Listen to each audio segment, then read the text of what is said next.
Bismillahirrahmanirrahim. Assalamu alaikum friends. Once again I am back with another new reaction video and today title is Orang Man Dunia Ini की निगरानी separately Indonesia. ओ वाह, दुनिया का कौन सी ऐसी कंट्री जो इंडोनेशिया के जैसा होना चाह रही है, इसको अपनाना चाह रही है।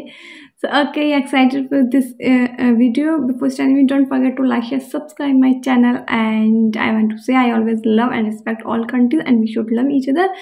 Yes, okay, so let's start the video.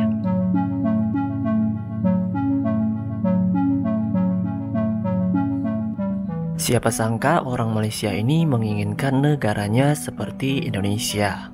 Kenapa begitu? Karena apa yang dilakukan oleh Indonesia saat ini menginspirasi negara-negara sahabat, termasuk Malaysia. Kalau nikel dijadikan kepala bateri, dia nak keluarkan kepala bateri sendiri.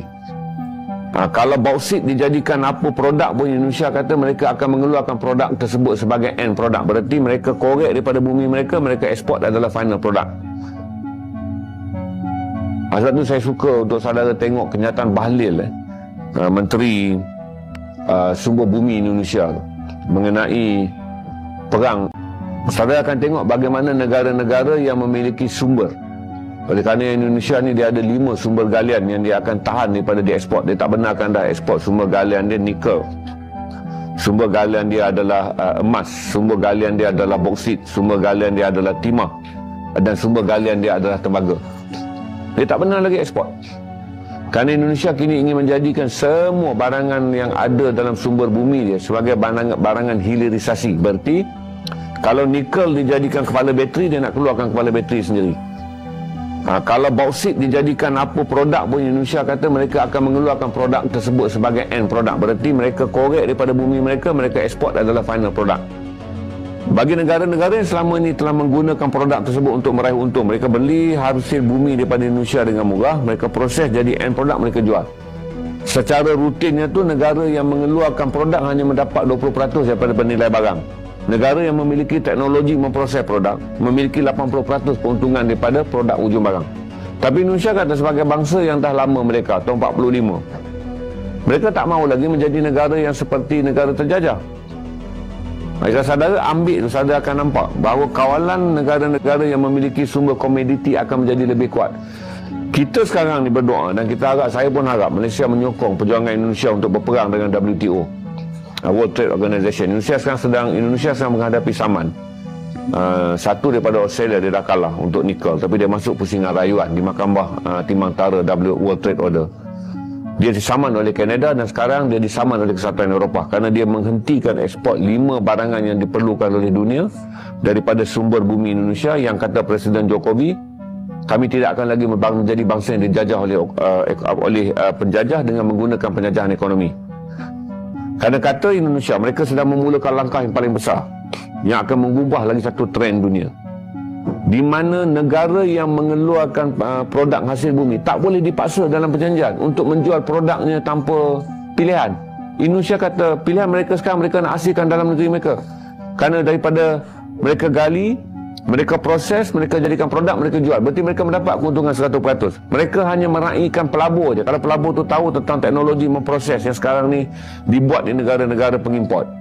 Negara pengimport kena bawa duit dan ekspor teknologi mereka untuk berpengkalan di Indonesia, supaya Indonesia boleh meraih lebih cukai, peluang pekerjaan, dan hasil buminya tidaklah dia lihat. Dia jual 20%, orang produce lain jadi jual RM1. 80% negara yang buat production tu yang dapat. Mereka negara yang menggali hasil bumi terasa seperti dijajah di bawah neokolonialisme ekonomi. Menurut lembaga-lembaga internasional, Indonesia saat ini emang naik daun.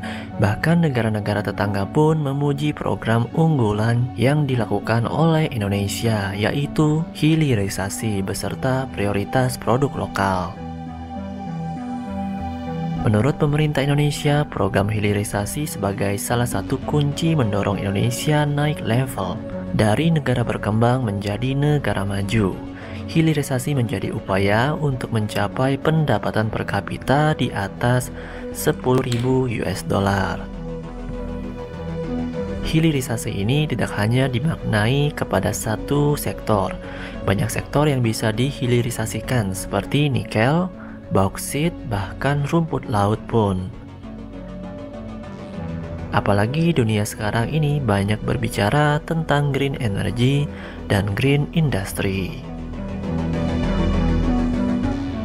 Menteri Investasi Bahlil Lahadalia menyebut hilirisasi tidak hanya untuk nikel, namun dilanjutkan ke tembaga hingga yang teranyar hilirisasi pasir kuarsa dan pasir silika yang direncanakan dalam proyek Rempang Eco Park di Batam, Kepulauan Riau.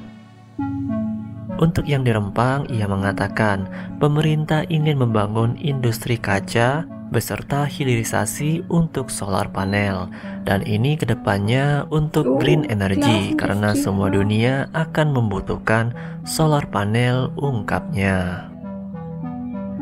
Berkat hilirisasi Indonesia sejak 2 tahun terakhir, industri pertambangan Indonesia mengalami lompatan cukup tinggi.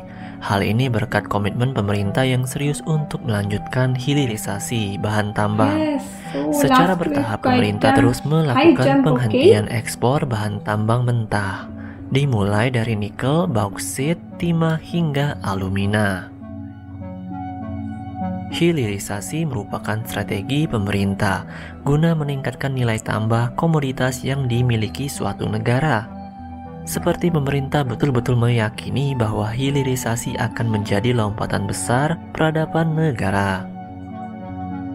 Sebab Indonesia dinilai sudah lama bergantung pada komoditas mentah yang kurang memiliki nilai tambah.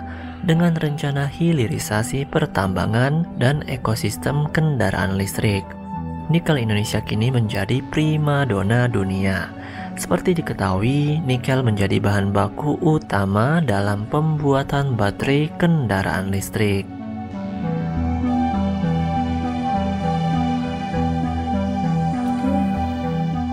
Tercatat nilai ekspor nikel pada tahun 2022 kemarin tembus hingga 33 miliar US dollar atau mencapai 514 triliun rupiah.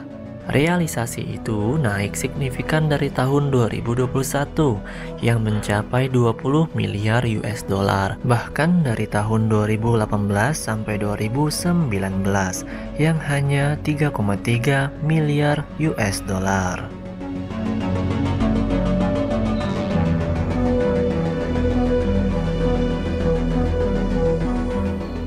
Itulah salah satu strategi Indonesia untuk menjadi negara maju atau negara berpendapatan yang tinggi, agar bahan-bahan yang mentah di tanah air itu diolah di dalam negeri.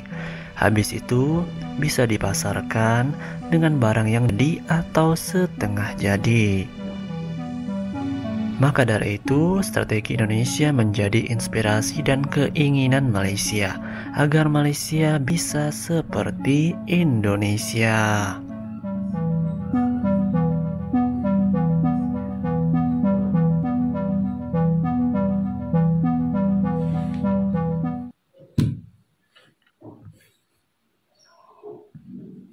Hey friends, finally हम लोगों ने देख लिया जो इंडस्ट्रीज़ हैं वहाँ की किस तरीके से इंडोनेशिया ने ग्रो किया, एकदम सडन हाई जंप जो बोलते हैं लास्ट 2 इयर्स में एकदम डेवलप हो चुका है। किस तरीके से ये लोग यूज़ करते हैं, कैसे सोर्सेज वगैरह को एंड प्रॉफिट किस तरीके से लेते हैं। तो बहुत अच्छा लगा मुझे देख के, इन्फॉर्मेटिव था बहुत हद तक, वीडियो काफ़ी अच्छा था। होपफुली आपको अच्छा लगा, सब्सक्राइब कीजिएगा ना। इंशाल्लाह we will meet in next video.